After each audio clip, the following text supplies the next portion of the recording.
Hello, guys. How you doing? Welcome to a new project. This project that is going to be a series of podcasts. Hopefully, we're gonna make a lot of them because that means that you guys are gonna enjoy a lot. And this is going to be a podcast that is going to be a Onimaru podcast. We're gonna call it the HypeCast. Well, you always just say that I'm a hypecaster and so on. So now you're gonna be a hype podcasters. Well, you will see. It's gonna be nice. And the first one is going to be with with who else that can be, right? With the kid. It's going to be Liereyy. We're going to talk about many things with him. And then the idea is to have a serial of podcasts with me and him as a co-host, And then we will bring some more people, voices of the Age of Empires community, super known and maybe less known to make you know everyone, And I'm sure that we're going to enjoy a lot. So guys, thumb up, subscribe, leave a commentary, and we're going to start with the first podcast right now. Okay, guys, here we are finally with the kid. Because, Liereyy, welcome to the podcast, but I don't know if you say welcome because this is going to be our podcast in the future, so you are not a guest. I mean, guest today, but you are going to be co-host. I didn't know that. Yeah, now you know. Good to know. Good to know. Sally called you the kid still, or you are not the kid anymore? I have many names, as they say in the movies. They call me by many names. Okay, but many people call you the kid. I'm not between the players and so on, but in the community, most of the people leave you the kid. That sounds for you funny, curious, or just anecdotic? It sounds fine. I mean, I'm pretty sure at this point I'm a veteran, more than a kid. Well, I don't know. I don't know if you follow football, but Fernando Torres, that was playing in Liverpool and so on, he retired with 38, and he was called the kid the whole career. That's me. That's me in Age of Empires, like. Yeah. Okay. Well, Liereyy. By the way, nice t-shirt. I don't know. I mean, thank you. Can I see it? Me too, right? Good contrast, huh? No, okay, well, this is the HypeCast because I sit in the intro, but you are not in the intro. The HypeCast, but I don't know how hype are you with what is coming with AoE2. Somewhat hyped. I hear big patch is coming. Yes, and some other things as well. Warlords. Many so things. It's gonna be a good mix-up. Many things, but we're gonna talk first about the recent thing that probably is not what you want to talk the most, because I mean it was a great run. What is your thoughts on the whole Garrison, the thing? But let's talk about directly to the final because it has been a while and didn't have the opportunity. The thoughts overall on the series on a 5-4 against Hera. What is your feeling about those series now that has been 2-3 weeks? I mean, I like my draft a lot, from what I remember. The maps, I remember the maps didn't really suit me well at all. Like, if you check the maps, I think there's like one open map, which was Land Madness, and the rest were just completely closed. I think there were like 3-4 full walled maps, Arena, Regicide Fortress. What else was there? Some other very closed maps walls, and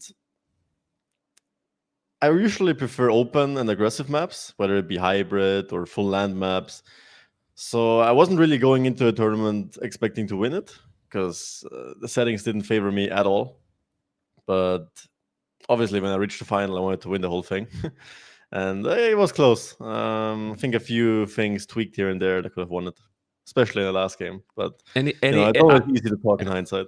Now we want to ask about that. What was the key moment during the series? Because I know it has been a little bit, but you were 4-3 leading. You have a lot of experience, but you were thinking like, oh man, I can't finally do it. I mean, what did come to your mind and your key moments? I mean, you start to shake up a little bit after the 4-3. There was a break after that, so I had to calm down. The break was actually pretty good. And then he had Chinese for, what was the map? I think it was Enclosed. So that's pretty hard to compete against. And yeah, the last 2 games I was a bit indecisive, not knowing exactly what to do, because also he had Chinese on the 8th map, so it was a bit disadvantage for me. But the last game I was a bit indecisive. Obviously it was humans, he could do a lot of things. But I think I played it fine up until Castle Age, and then I took that one fight, and one fight to change the whole tournament or change the whole game. So it just snowballs from there. And the last game I remember pretty well. And I want to combine this with some question that I was prepared for later, but we can get it there. It affect that, for example, if that map was played the first to the last. What I'm trying to say is, and it's not like an excuse for people that is going to be watching this podcast. You played two cities that day.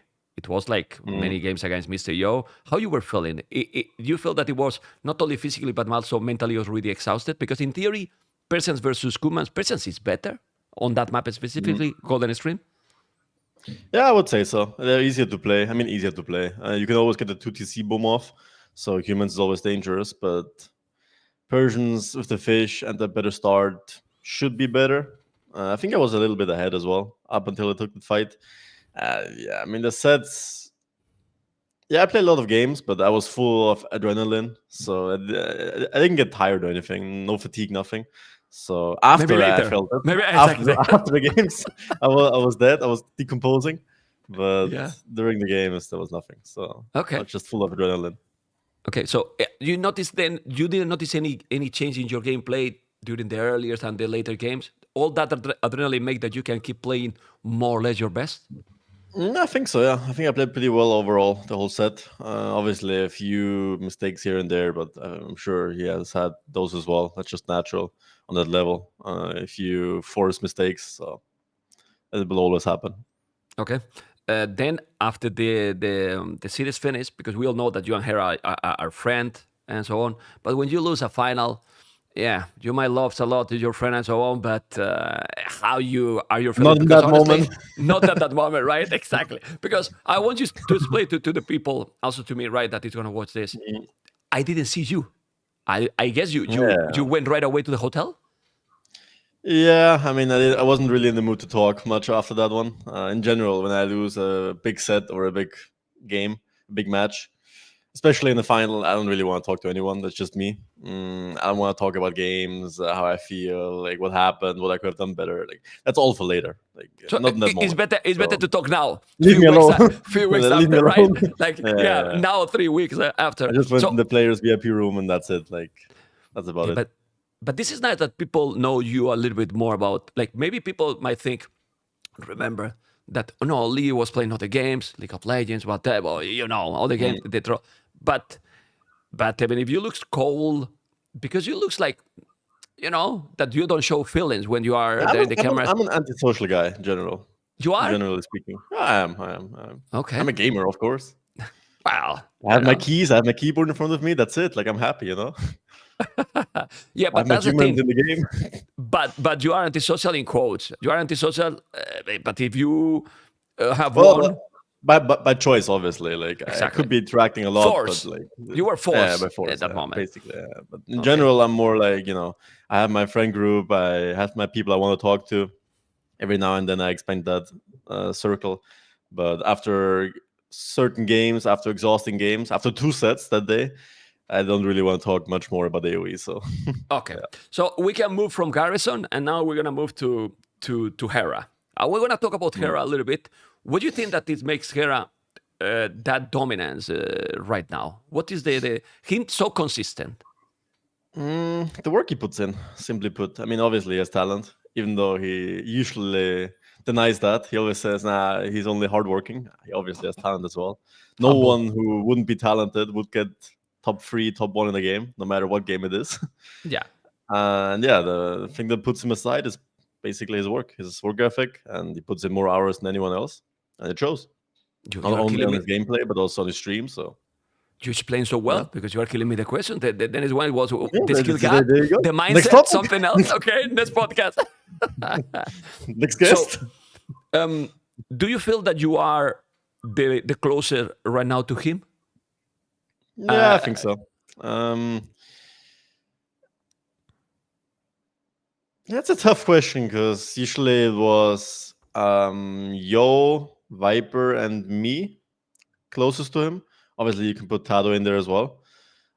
But on certain obviously it depends on the settings a lot. But usually in the tournament settings, where by the end of the tournament, most things are figured out. Most strats are kind of shown.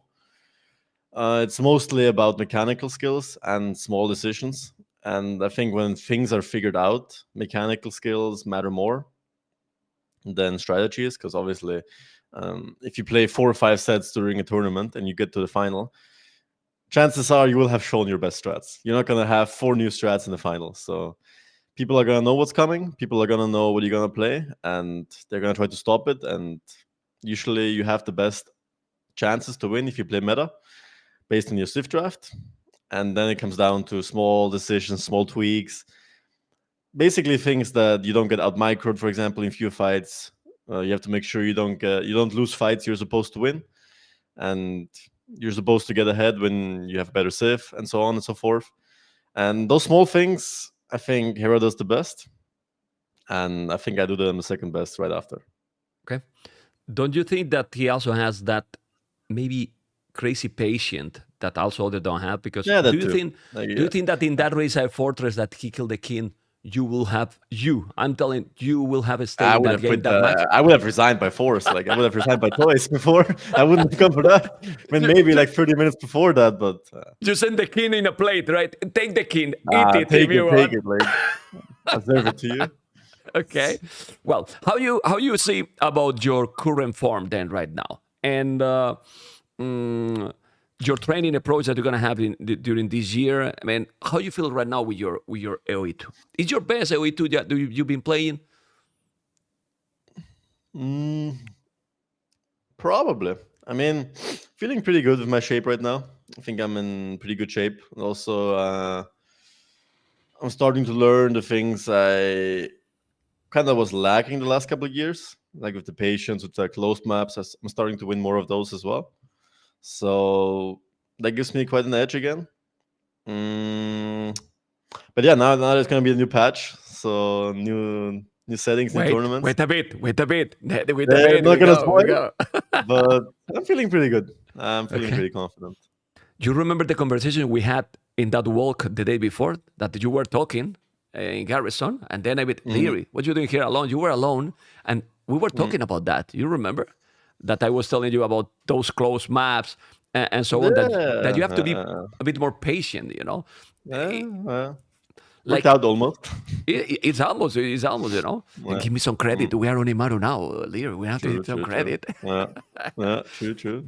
But you know, you think that if it was a best of 7 series, it would be different? Because it's crazy to think about that. Going back into the series and Hera performance, you were 4-3 leading. Then best of 7 series, you will have won. What the fuck? Yeah, but I think best of 1 he would have won. Best of 3, I think I would have won. Best of 5 he would have won. So you know, you can make that argument all the way. Because many people, I'm telling this about the stamina. Many people say that it's better a final best of 7, best of 9. It that matters that much, Liereyy? For the best of 9 is perfect if it goes a distance. Obviously, if it's a 5-1 or 5-0, then obviously it can be a pain. Yeah. But in general, I think the final should always be something special. If you make semifinals best of 7, which I think it should be, then finals best of 9 is the right way to go. And especially with 9 villagers, it's a bit sped up as well. I think with 3 villagers, it would take way too long. You could easily add 2 hours on top of those games if it's 3 villager start. And then what do you we're prefer? Up there. 3 or 9? I prefer 9 villager start all the way, like every single time, no matter the map, no matter the settings. Like you basically just save yourself 10 minutes every game, 10 to 20 minutes every game. And for practice, doing the same things. And for practice too. Yeah, for practice too. That's the biggest thing. And for viewers as well. Viewers get into the action quicker. You know, most viewers don't like the Dark Age as much, so you just skip that part. So it's perfect. Okay. What is your expectation for the upcoming tournament? I mean, we know now. The most important that is coming close, and is a tournament that I'm proud to host again. $70,000, Warlords 4. Yeah, hard to predict with the new patch coming. I've seen the maps are out. I've seen for real. I'm impressed. I haven't checked them yet, but I just heard they're out. I was hyped for a moment. Tomorrow. Okay. The patch is gonna spice a lot of things up. It's gonna be lots of new strats, new units, new civs. I'll have to buy DLC again, or I might have to ban all the maps or the civs. How many bans are there? I'm curious. You know, I'm getting the groove of Georgians right now, although they're getting nerfed the next patch. So, but hard to predict. New patch. I think there's gonna be some new maps as well, right? Or there are some new maps. Yeah, some standard ones as well. But obviously, it's going to be a very hybrid, very closed, all-in-one tournament where it's going to be 7 categories. So it's going to be a hard one. I would still favor myself to get into top 4, but we'll see. Anything can happen at this point. It's a new patch. I think it's going to be like, 1 or 2 weeks before the tournament starts? During the qualifier, I believe. Well, I mean, I think this is going to be public. This podcast is going to be public, so we can talk about this because it's going to be public. Okay. This podcast, actually, when the patch is going to be already public.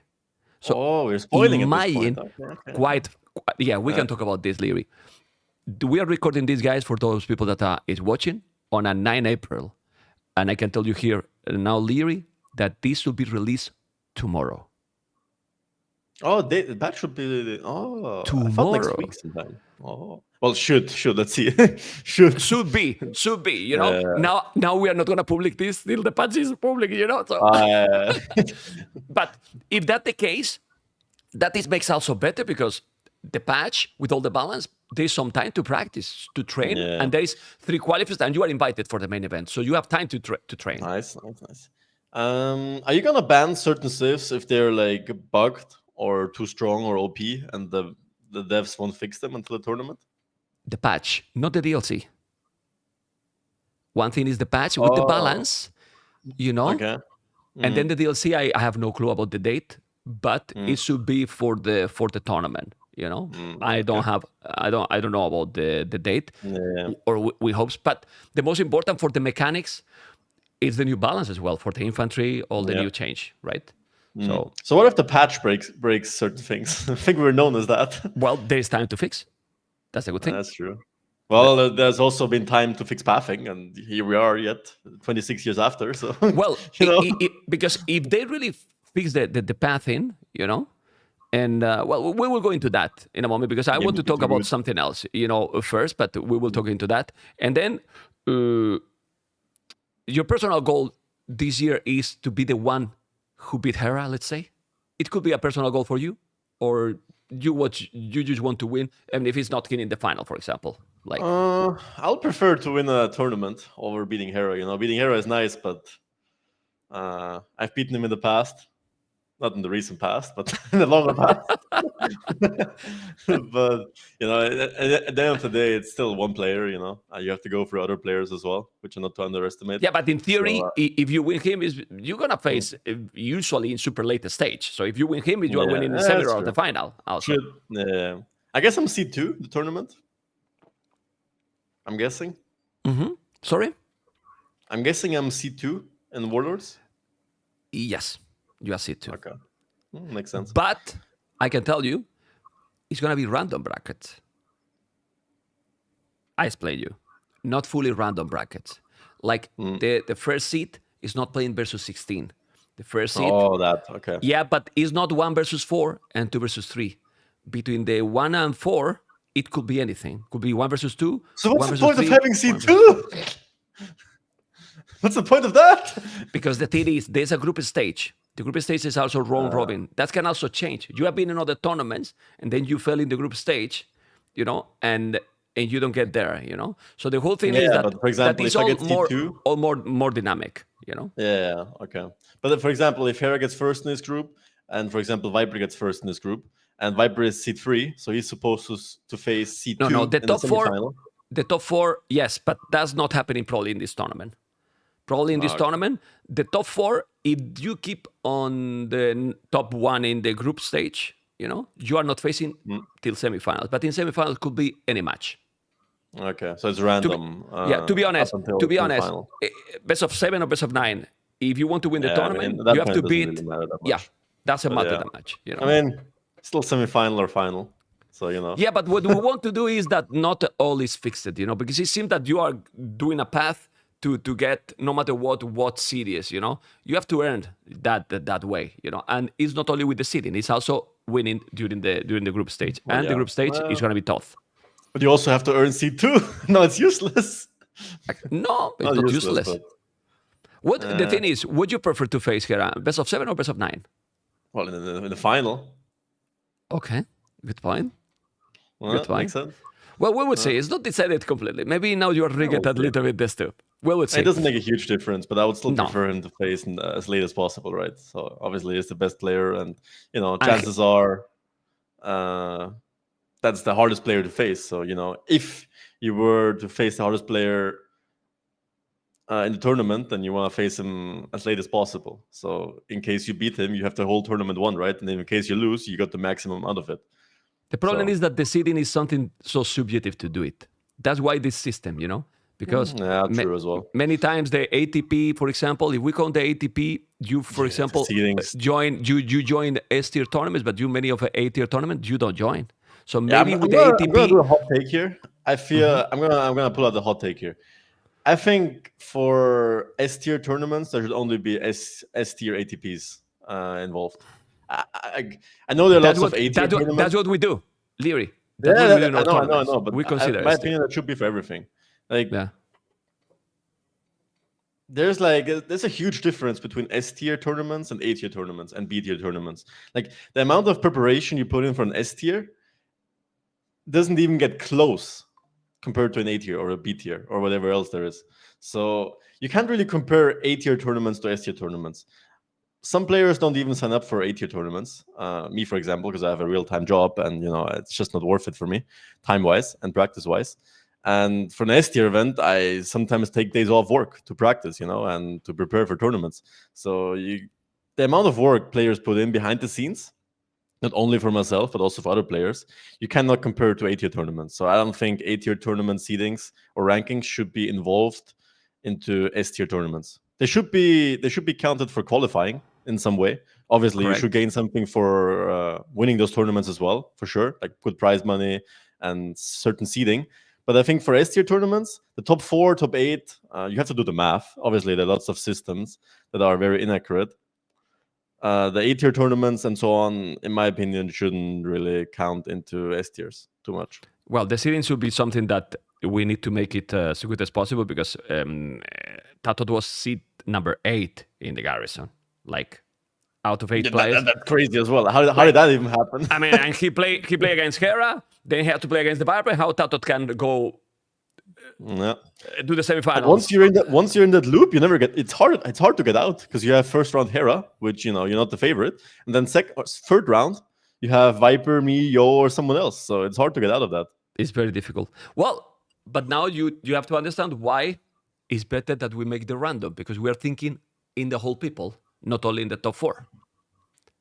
Because as a host, as a tournament organizer, I would like to have in quotes, the best final possible, right? But we need to give the most chance possible to everyone, because it's difficult. For what you said, it's kind of complicated. Anyway, to don't get stuck in the topic and we keep going, let's move on and then we'll go for the DLC soon. Onimaru is gonna give us a bootcamp in Brazil that people might be discovering this now. You are smelling already, because any kind of social meeting, even if you are anti-social, you say it. True. But when I say bootcamp in LAN or Onimaru, that smile is not anti-social. I'm social again. You are social again. What do you expect from that bootcamp, man? Only good things. I haven't been to Brazil yet, but I've heard good things about it. I've been to South America a bunch of times now. I always love it. I love the culture, the weather, the atmosphere, the people, everything pretty much. They just have a great lifestyle, honestly, for holidays and vacations. So I'm looking forward to it. And also the value that you give, because you have been with AM, you were with Wii Sports, but now you have been Onimaru with more than 2 people. It's 5 people, 6 including me. I will put me like, don't smile. But that I'm not a pro player. I'm just going to play the Titanic song behind us. Good. I'm not obviously I'm not a pro player, but I'm very happy to be part of the team. But what is the value to be in person also with more people? That's really great, I believe, to make connection and to get also more motivation. What do you think obviously. about this? You can discuss strats way better. You can, you can do all kinds of activities.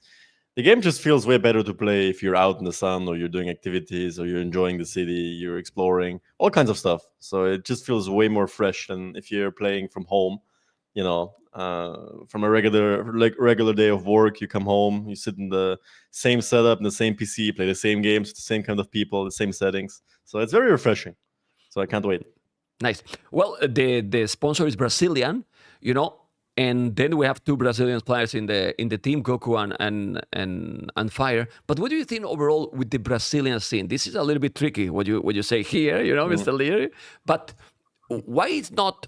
Because there was back in the days that Ryut, you remember Ryut, Dogao, but the Brazilian community, they have a lot of good players, but they don't get there into the S tier tournaments. What do you think this is happening? Are they not adapting to the, because AoE 2 has changed a lot. Are they not adapting to the new mechanics, let's say, or what do you think? What is the current opinion for you about that? Say.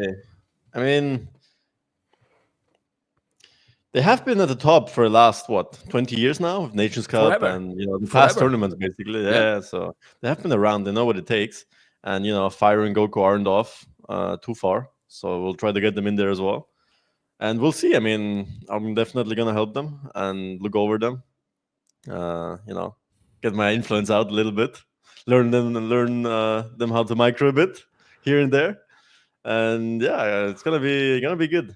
I mean, to the question of why, hard to say. I mean, up until last couple of months, I haven't really followed the Brazilian, culture, the Brazilian players too much, but they definitely have the hard work and the discipline it takes to compete. They, I have been on this team for a few months now, so because trainings. Fire is super active as well, and so on. And he was in Tyrant. He was, So he was in NAC. In NAC 2 with us, you remember? He qualified. True. I remember.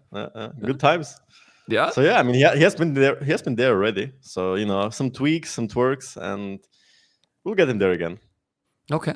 I mean, so you think also being part of the team, it should be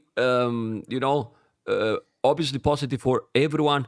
And also, I wanted to bring you. The question is you practicing also with Hera?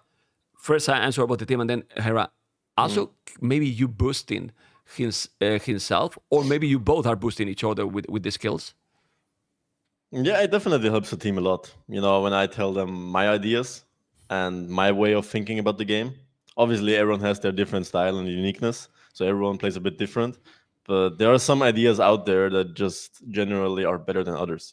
There's a reason why Hera, me, and other players have been top 4 for the last 10 years now, almost not 10, but like 7-8 years. I've been consistently top 4, top 3, top 2, and even won tournaments at times. So there's definitely something onto that. And if I give those ideas to other people, they will catch on to it as well. And if they accept my critique and my feedback I give them, they can reach very far as well. And to the Hera, I mean, obviously we boost each other as well, right? If the best is going against the second best in quotes, let's say, then obviously they just get better and better and better, right?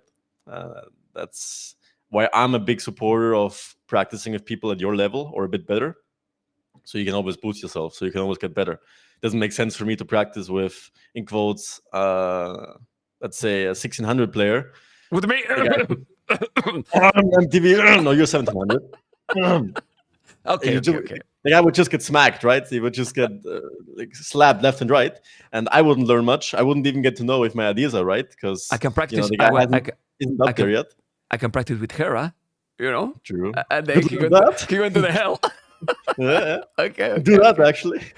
But I mean, I'm generally a big fan of practicing with players who are better than you or at the same level, who have different ideas, who can, who have some things over you. Not in every regard, but there's certain areas where they're better than you or they have a different point of view.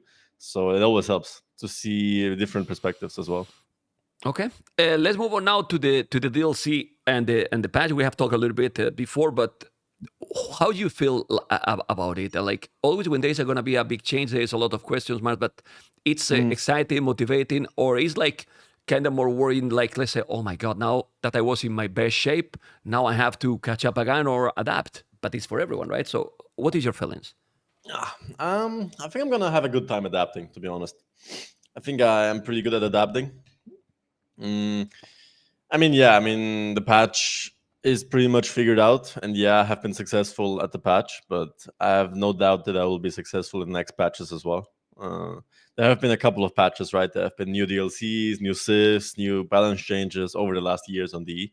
So those haven't really been an issue. I'm sure this one won't be either.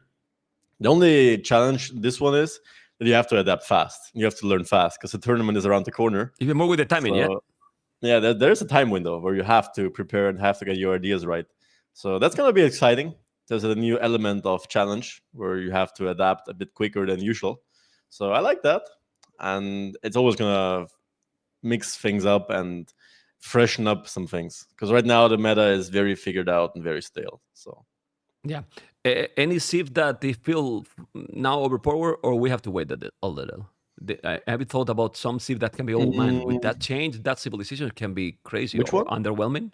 I don't know. I'm asking if there is some, for I example, haven't with the checked the infantry. patch notes yet. With the I'll check when it gets released. Well, the infantry, for example, is going to be a change. And for example, Kells, militias now, they fly, man.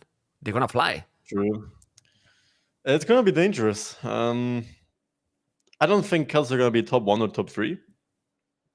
But they might be top 10, maybe. Maybe better on certain maps. Maybe they're top 1 with some cheese on some maps. Who knows? I can very well see that. And infantry in general. If infantry will actually become meta, I have the feeling. Well, it depends on the maps as well, right? There's so many elements that play into it. Because if the maps are very open, infantry lose value because you can just run around their foreheads with cavalry. So then infantry loses value a little bit again. If the maps are too close, then monks and siege get into play more. It's a hard balance. It's hard to predict, but infantry is definitely gonna be on the menu again. We even see it now every now and then with gods and other sifs, Celts. So imagine now after the patch. So gonna be an exciting time. You know what is new for Sicilians, right? Or I have to tell you? Now you have to tell me. Oh my god! You know that you can make dungeons in Dark Age? Oh, true. I heard that. Yeah. So that can change. No, I mean, they don't shoot arrows, but it gives a lot of timing to do something with them because you can go forward. You can have the dungeon already up. Yeah, by the time you're already. Or make the dungeon, for example, or just make the dungeon, for example, with then have building already on your wood or an exposed area, and then you can do the archery range right away. Before it was so slow for the timing they had that civilization. Can improve Sicilians that change? They still don't have the best eco, but it can definitely help. It definitely helps to cheese with them. Did the surgeons get nerfed, or will they get nerfed? A little bit in the early game, yes, but then they get stronger a little bit later. Like in the early game, they are a bit nerfed. As broken as they were before, right? Yes, and also in the feudal. Yeah. Those things were busted in Castle Age. They had like 6 armor or something ridiculous, unkillable basically. So yeah. They have changed. They have changed many things. Well, we'll see what is gonna be. It's for you. You say it, but you think that for other pros, maybe it's gonna have more problems adapting to the meta change with the new patch. Anyone that you think, like for example, Mr. Yo, or the big names, that you can say, Doughty, for example. Doubt loved this change. You know Doubt very well. So you think it's gonna be problematic for some people?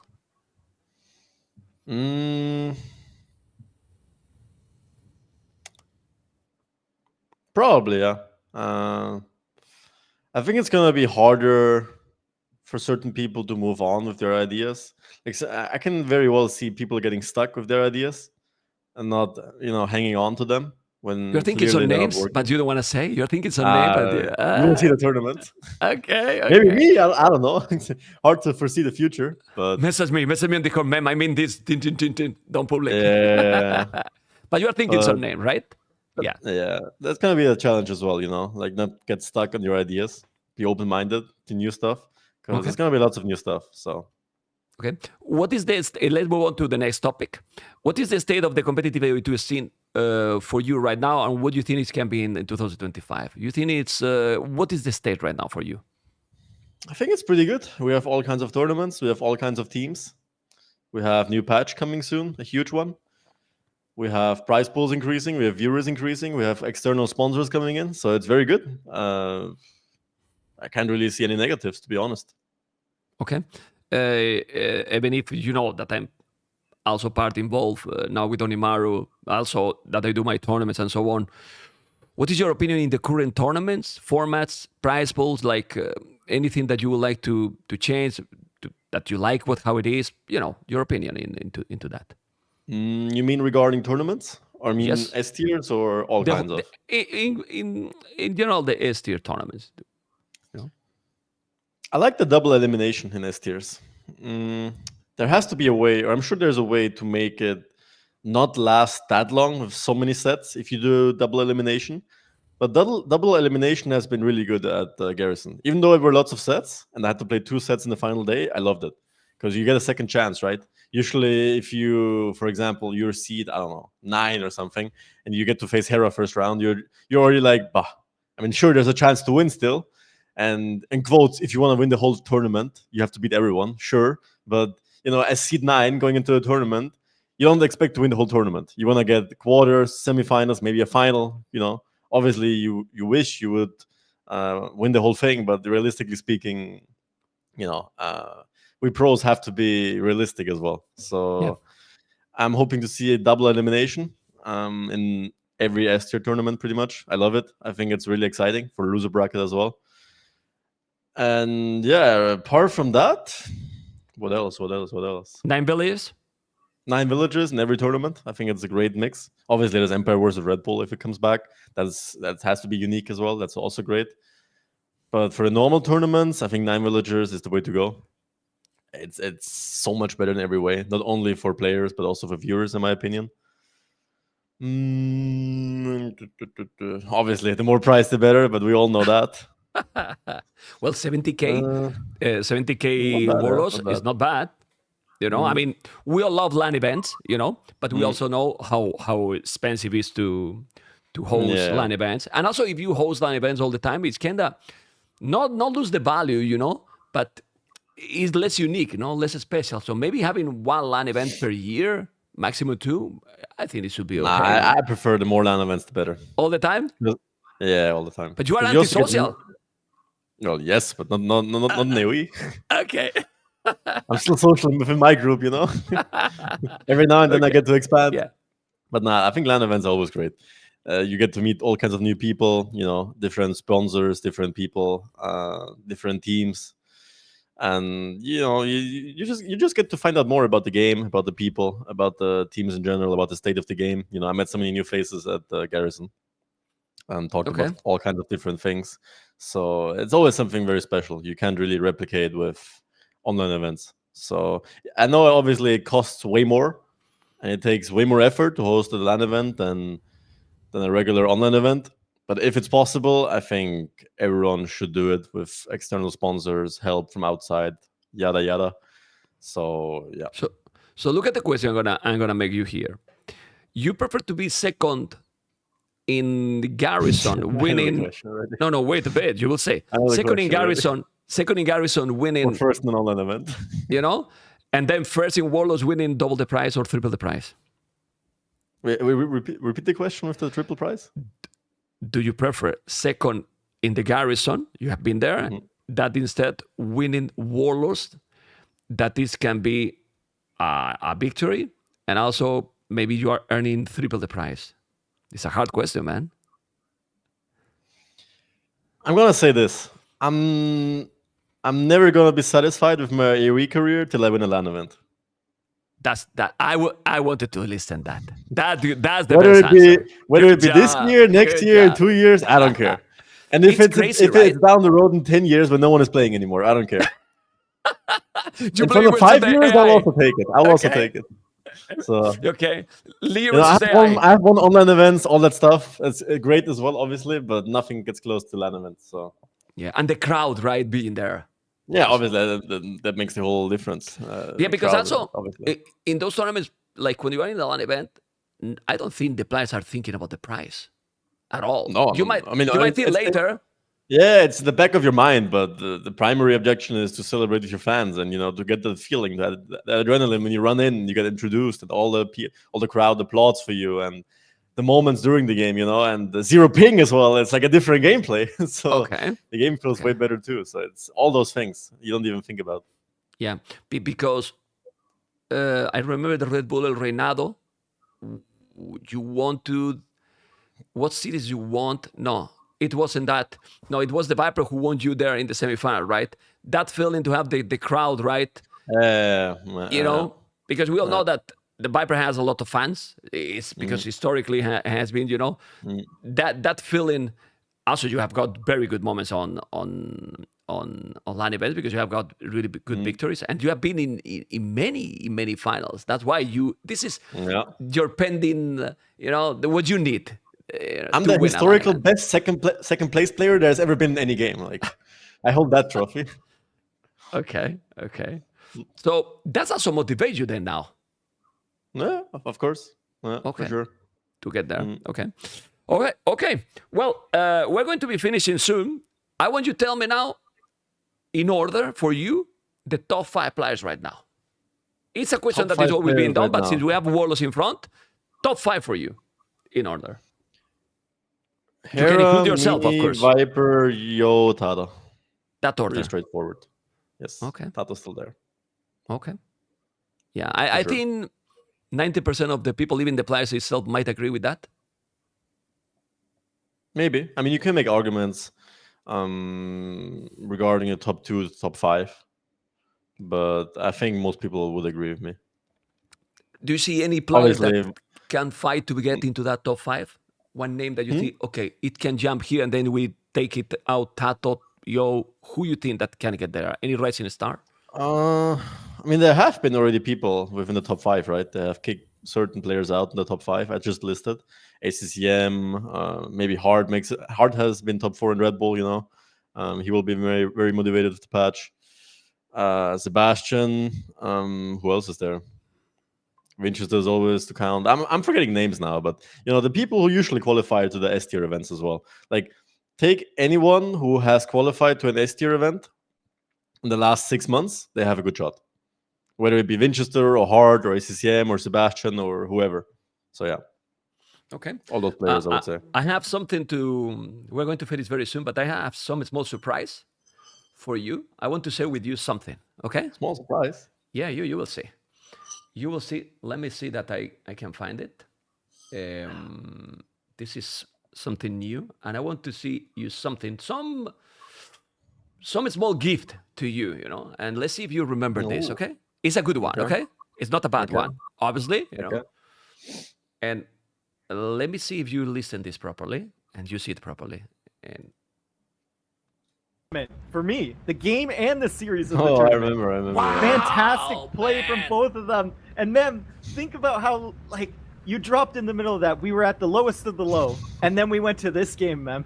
It was scripted. It's scripted, just like Liereyy scripted into being into another King of the Desert finals for the 3rd time, Mem. For the 3rd time.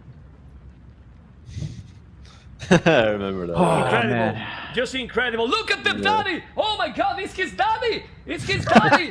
It's his daddy. It was daddy, man. It was daddy. Did you see that moment? Oh, I'm fat, man. That's not good. It's daddy, man. Remove. It's daddy. He's in the head from the kid, man. It's so his cool. Daddy, you're younger, man. And you calling people. He's calling for the phone call. He's calling for the phone call. Not bad. Good times. It's a gift for the first guest into the podcast. That was a good moment, and you won. And you won the final. Yeah, I won the tournament against, I think, MBL was the final. Yes. I remember. Yes. Good times. I think I was even down 2-3 in that Yo set. I think. In versus Joe? The semi-final, Yeah. You did come back. I was behind. That game, I remember, because it's not easy to beat with the Civilization. You were behind also in that game, and you were with, I don't know if 70, 80 farmers, Khmer farms. You were behind. It was a crazy game. The best years on the tournament. And I wanted to show you because you can see your daddy, that your family been important in this journey for you, right? Yeah. Yeah, I mean, they have been supporting me, and they still are. My brother and my dad still watch everything I play pretty much to this day. So I might be living alone right now, so there won't be any interfering anymore. But they're still calling me after the games and texting me, so it's very nice. Yeah, I mean, I meet them in real life too. I have talked with your brother a lot, mainly in Red Bull, and he was so nervous always. He was always so nervous for him. Well, that's it. I mean, we are going to have more podcasts in the future, and hopefully you have enjoyed a little bit with the. Have you enjoyed, Mr. Liereyy, with the podcast? It was fun. It was fun. Wasn't too hard, right? We'll see what we're gonna have more editions. So with this podcast, we'll have some guests. Probably we're gonna have first the Onimaru members. Probably our next guest is gonna be not guest because he's part of the team, but we're gonna make some interview with Luis, and then we troll him big time, right? Luis? Yeah, we have to troll him a lot, right? Do you wanna looking forward? I'll prepare some questions. I'll prepare some questions. Yes. We need to, and then we will do some hopefully in the future with Doughty. That will be fun too. Well, guys, hopefully you have enjoyed with the HypeCast, and we will see you in the next one very soon.